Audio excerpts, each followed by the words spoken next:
नमस्कार मित्रांनो, माझं नाव प्रशांत. आपण पुन्हा एकदा भेटतोय माझ्या यूट्यूब चॅनलवर. तुमचं मनापासून सर्वांचं स्वागत आहे. आज सुरुवात करू आपण बिग बॉस सीझन 6 एपिसोड 24ची. आज एक नंबर एपिसोड झालेला आहे, बघण्यासारखा आहे. जे पापडचा तुम्ही प्रोमो बघितलाय तो पण झालेला आहे सक्सेसफुल. तर आज विशाल स्वतःच बोलत होता की आयुषने जे केलं ते शॉकिंग होतं. आयुषने ओमकारला जे नॉमिनेट केलं की घराच्या बाहेर जाण्यासाठी, ते माइंड ब्लोइंग म्हणजे शॉकिंग होतं त्याच्यासाठी. पण माझ्यासाठी शॉकिंग गोष्ट नाहीये. कारण की आयुष ज्या पद्धतीने खेळतोय ना, ती एक नंबर गेमच खेळतोय तो. एक नंबर गेम खेळतोय तो. तो कुणाला बघत नाहीये. जिथं-जिथं त्याला पायरी भेटेल तिथं-तिथं तो पुढे जायचा बघतोय. बाकी काहीच नाहीये. आणि त्यानंतर आयुष ओमकारला समजावतोय, की बाबा आपल्या दोघात असं काही झालेलं नाहीये. मला फक्त काय असेल ते मला जे संधी भेटली किंवा काय भेटली. ओमकार सांगतोय आयुषला, की बाबा मी तुझ्या संगत पुढं भरपूर प्लॅन केले होते. आपण दोघं मिळून असं काम करायचं, तसं काम करायचं, XYZ भरपूर करत. त्याच्यानंतर आपल्या त्रिकुंडनी पाण्यामध्ये जी उडी मारली ती एक नंबर होती. सोनावणे वहिनी म्हणजेच आपल्या करणनी ज्या दोघांना घेऊन उड्या मारल्या, त्या दोघांना पण आपल्या पाण्याची सवय लावलेली आहे. ती खरंच मस्त बघण्यासारखी आहे ती. त्यानंतर तन्वी बोलतीये ओमकार आणि करणला, की आयुष पट्टी पडवतोय. हे करण पट्टी पडवतोय आयुषला. काय काय म्हणजे काय सांगतोय काय नक्कीच? मला सांग तरी एकदा. की करण, असं करू नका, तुम्ही तिकडे जावा. असं सांगतात का सोनावणे वहिनी? हो, नाही रे बाबा, तसं नाही सांगत. आयुष मी आत्ता पण सांगितलं, आयुष ज्या माइंडसेटनी खेळतोय ना, त्याला कुणाला सांगायची गरज नाही. तो टप्प्या-टप्प्याने पुढे जायला लागलाय. टप्प्या-टप्प्याने म्हणजे तो डायरेक्टच उडीच घेणार आहे. तुम्हाला मागं सोडणार, तुम्हाला कळणार पण नाही अशी गत होणार आहे. हायला. दिव्या बोलते ओमकारला, की तन्वीकडे भरपूर ऑप्शन होते, तरी सुद्धा तिने तुझं नाव तुझं नाव एक केलं. तर माझं म्हणणं एकच आहे. माझं म्हणणं सॉरी कॅमेरा पडला होता. तर माझं म्हणणं एकच आहे, की बाई दिव्या, तन्वी अशी जे बोलते नाही ते जे तन्वी बोलते आणि मनाने सोलते, असं सर्व काही आहे, की ती खरंच बिनधास्त बोलतीये ती. तर त्याच्याबद्दल मला असं वाटत नाही, की तन्वी बेधडक पोरगी आहे. ती बिनधास्त तिच्या मनाने बोलणार, तिच्या मनाने हे करणार. ओमकारला तिने कोणत्या द्वेषाने किंवा ह्याच्याने नॉमिनेट केलेलं नाहीये. त्याच्यानंतर सकाळ-सकाळ विशाल सॉरी थोड्या वेळाने सकाळ-सकाळ परत विशालचं आणि प्रभूचं बोलणं चालू होतं. की बाबा, की कोणाचे सबस्क्रायबर, कोणाचं काय, एकमेकांना टास्कचं जे दिलं ते. आपला विशाल बोलतोय, की बाबा मी तुला काय सबस्क्रायबर, फॉलोवर तुझ्या फॉलोवरला सांग, की सबस्क्रायबर हे तसं XYZ. पण मी एक स्पष्ट सांगतो, प्रभू तुला ऐकणार नाहीये विशाल. त्यामुळे प्रभूच्या तू नादी लागू नको. मी पहिल्यांदा पण सांगितलं आहे, आता पण सांगतोय, प्रभूच्या तू नादी लागू नको. प्रभू शांततेत पेढा खाऊन निघून जाणार आहे, तर तुम्हाला काहीच मिळणार नाहीये.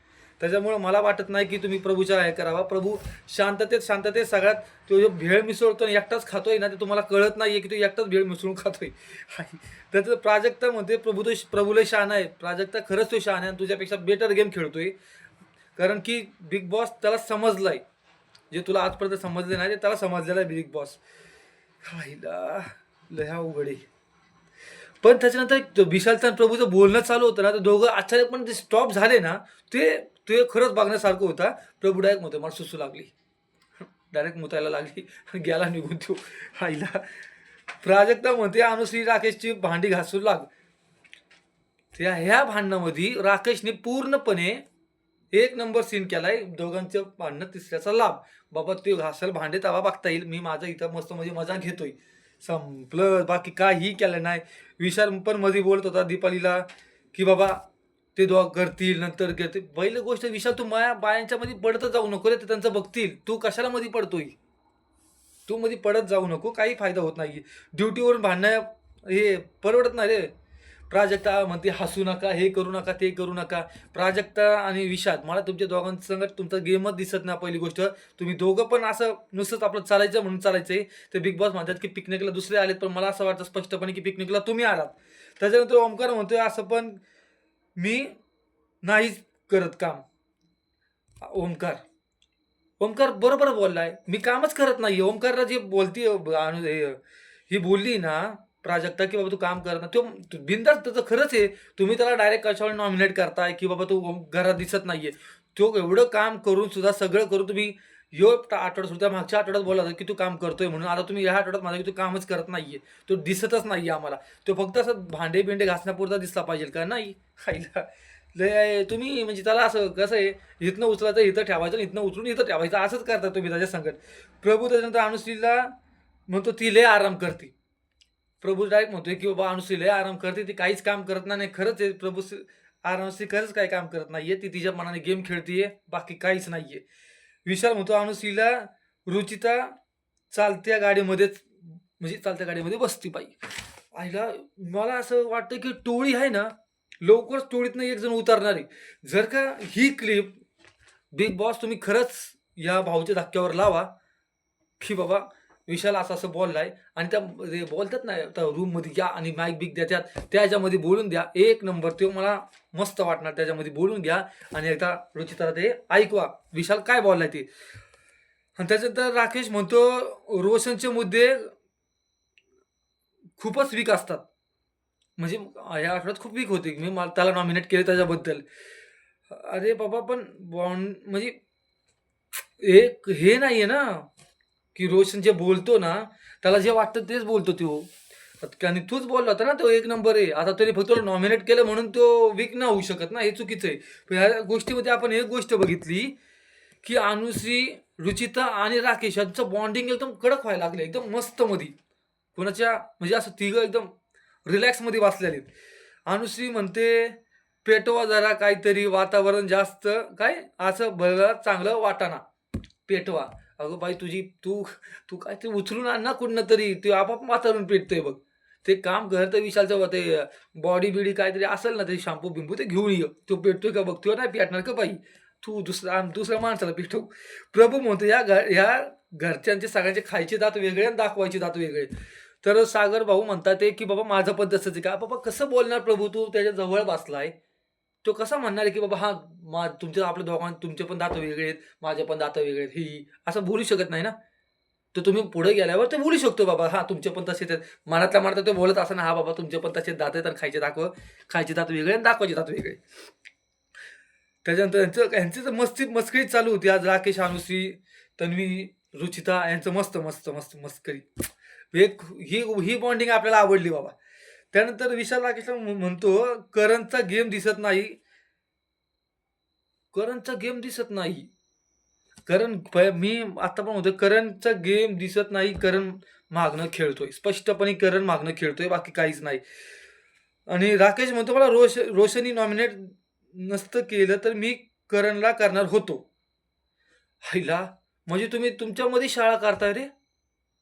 तुमच्यामध्ये शाळा करताय तुम्ही. तुम्ही ह्याला नॉमिनेट नाही केलं तर त्याला नॉमिनेट केलं, त्याला नॉमिनेट नाही केलं तर ह्याला नॉमिनेट केलं. हे अवघड आहे लय.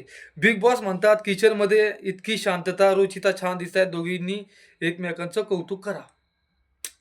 बिग बॉस असं तुम्हाला का वाटतं, की या दोघींनी एकमेकांचं कौतुक करावं? पहिलं तर चांगलं एंटरटेनमेंट मिळत होतं. तुम्ही दोघींना आता घट्ट बंधनात अडकून ठेवलंय. त्यामुळं मला वाटत नाही दोघींनी कौतुक करावं. पण आता दोघींनी कौतुक केलंच आहे. "हां, छान दिसतात, दिसतात." कसं काय वाटतं बाबा बिग बॉस? तुमचं असं वाटत नाही का हो घरच्यां आपली बायको बघत असेल मी हिचं कौतुक करतोय. आईला लय अवघड आहे. सदस्यांना टास्क दिला, की सगळ्यांनी यांचं बोलणं कौतुक कोण खरे कोण नाही ते सांगा. तर सगळ्यांनी सांगितलं दोघं सगळं एकमेकींसंगत खोटं बोलतात ते काहीच नाहीये. सगळ्यांना माहिती आहे दोघी एकमेकींचं खोटंच कौतुक करणार, खरं कधीही करणार नाहीयेत. कारण की दोघी आतमधून ते म्हणतात ना, एक साप असतो आणि एक मुंगूस असतो. दोघांची कधी मैत्री होऊ शकत नाही. तसंच यांची कधी मैत्री होऊ शकत नाही. रुचिता ओंकारला म्हणते, अजून पण वेळ नाही गेली. मैत्रीण ओळख म्हणजे तन्वीला नॉमिनेट केलं होतं म्हणून हसून बोलली. हायला! रुचिता, ओमकार. ओमकार लय साधा आहे रे बाबा. त्याला खरं एक सांगू का? तो कोणाच्या आद्यात-मध्यात नाही रे, हेच त्याचं चुकतंय. त्यांनी असं फडा बोललं पाहिजे, जे त्याला बोलता येत नाहीये. त्याला बोलताच येत नाहीये. त्याने असं फाडून टाकलं पाहिजे. तो आता फाडायचा प्रयत्न केला पाहिजे त्यांनी. बघू आता ह्या आठवड्यात तो जरा शांत झालाय. त्याच्यानंतर करण आणि टीम त्यांची भांडणं बघायला येतात आहे. कोणाची? रुचिता आणि तन्वीची. कशावरून झालं? तर विशालने पेटवलं. आग लावली स्वस्तामध्ये. तर आपली रुचिता पेटून उठली. ती उठली की आपली तन्वी पण पेटून उठली. कुठला मुद्दा कुठं काढताय आज बघा, उद्याचं कालचं बघा. तुम्ही डायरेक्ट 1 आठवड्याचं बघताय की बाबा आणि तू त्यामध्ये रुचिता म्हणते की सगळं मिटलं आमचं. आईला हं, त्यात रोशन आणि तन्वीमध्ये बोलणं होतं कॅप्टन्सीच्या टास्क वरून परत बोलणं आणि रुचिता म्हणते, "आम्हाला तुझी गरज होती तेव्हा तू आमची टीम सोडून गेलीस." जे भांडण चालू होतं ते. आईला यांचं ते मुद्दा काय संपत नाही आणि तन्वीला आणि रुचिताला ह्या टॉपिकशिवाय दुसरा टॉपिक भेटत नाही. त्याच्यामुळे आपण हा विषयच अवघड झालेला आहे. त्यामुळे विषयच घेऊ नको, घ्यायला नको. या दोघांना तेवढंच येतंय बोलता, बाकी दुसरं काहीच येत नाही. त्याच्यानंतर आयुषची तब्येत जेव्हा बिघडती, कसली तन्वी आता रुचिताला घेऊन आली एवढे भांडणं-बिंडणं करून मस्त मध्ये हात फिरवायला लागली. बाबा आईला आईला आई कसं बोलायचं मस्त. नंतर नंतर पापडचा टास्क येतो. बिग बॉस टास्क घेऊन येतात. प्रभू आपला म्हणतो कच्चा पापड, पक्का पापड, कच्चा पापड, कच्चा पापड, कच्चा पापड. हां, बिग बॉस म्हणतात आयुष कॅप्टनच्या शेतीतून बाहेर आहेत कारण की ते आजारी आहेत. ते मगाशी तुम्हाला म्हटलं ना तन्वीने मस्त हातबीत फिरवला कसं वाटतंय. तसं कॅप्टनच्या शर्यतीतून बाहेर काढण्याचे ह्याच्यात होतं. तर रुचिता आणि प्रभू संचालक होते. रुचिता आणि प्रभू बरं का, रुचिता आणि प्रभू त्याची ए टीममध्ये होते विशाल, रुचिता, दीपाली, सागर, रोशन आणि अनुश्री. आता बी टीममध्ये होते करण, राकेश, प्राजक्ता, ओमकार, दिव्या आणि तन्वी. प्रभू हाईला प्रभूला पण घेतो बी टीममध्ये. त्याच्यानंतर प्राजक्ता अचानक टीम बीला त्रास द्यायला जाते. प्राजक्ता सुरुवात करते हो, प्राजक्ताच सुरुवात करते, बाकी काहीच नाहीये. जे पापड लाटायचं काय पोझिशन घेत होते राव पापड लाटायला ते. एक नंबर हे असं तसं आईला तो बिचारा प्रभू एका कोपऱ्यात बसला होता. ते दिव्या एकदम असं त्यांचे भांडणं चाललेत आणि हे मागणं असं लाटतात हो पापड. एकदम झाडाच्या असं खांबाच्या साईडला बसून आणि दीपाली ताई आणि बाबा ती रुचिताचं वेगळीच पोझिशन चालू होती पापड लाटायची हो. आईला कसली कसली पोझिशन होती तुम्ही बघता मला सांगा कमेंटमध्ये एकदा की ते पोझिशन काय घेत होते. त्याच्यानंतर जे मोठा राडा होता आपला मेन मुद्दा आजचा, की हे मी पण बघितलं मित्रांनो तुम्ही पण बघितलंय, की रुचिताने सरळ-सरळ करणला मारलंय. करणने तिला हात नाही लावला किंवा काय नाही लावला, पण त्यांनी फक्त आपलं पीठ तिच्या तोंडावर असं फेकत होता. तिने हात-बीत काय लावलेला नाही. तर हिने रागाच्या भरातून त्याला मारले. तिथं ऑन कॅमेरा दिसते. आता भाऊच्या धक्क्यावर हा विषय होणारच आहे. पण मला एक म्हणायचं आहे, की जी टीम आहे ना टोळी आपली म्हणजे तुमची सर्वांची आमची सगळ्यात बिग बॉस आहे म्हणून बोलतोय आपली टोळी. तर ह्या टोळीमध्ये खरंच असे 4 जण 40वर भारी आहे ना, ते खरंच आहे.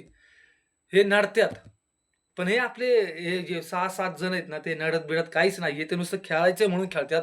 एकमेकांना ना सपोर्ट आहे, ना काय आहे, ना काय. मला अजिबात ही पटलेलं नाहीये, की बाबा तुम्ही टोळीकडनं राकेशनी एवढं भारी आहे, तब्येत हाईटेड आहे. तू ये ना मधी. तुम्ही ह्याच्यावर पाय ठेवलाय आणि त्यांनी विशालने 2 मिनिटाचा पाय काढून घेऊन चाललाय रे बाबा. त्यांनी चपात्या पापड घेऊन चाललाय तो. कसं काय होणार काय माहिती? अवघड आहे. तर आता आपण पुढच्या आठवड्यात म्हणजे उद्याच बघूयात बिग बॉस रुचिताला काय हे करतील का काय? किंवा पुढच्या आठवड्यात भाऊच्या धक्क्यामध्ये काय होणार आहे? की भाऊ आता रुचिताला का जेलमध्ये टाकतील, जसं जान्हवीला टाकलं होतं, तसं जेलमध्ये टाकतील किंवा त्याला दुसरी शिक्षा करतील, हे बघण्यात खरंच लय मजा येणार आहे मित्रांनो.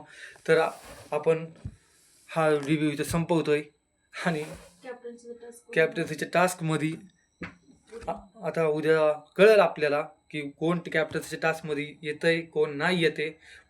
त्याच्यामध्ये मजा येणार आहे. तर कृपया करून तुम्ही उद्याचा बघूया चॅनल. Thank you so much. धन्यवाद. प्लीज लाईक, शेअर आणि सबस्क्राईब करा. शुभरात्री.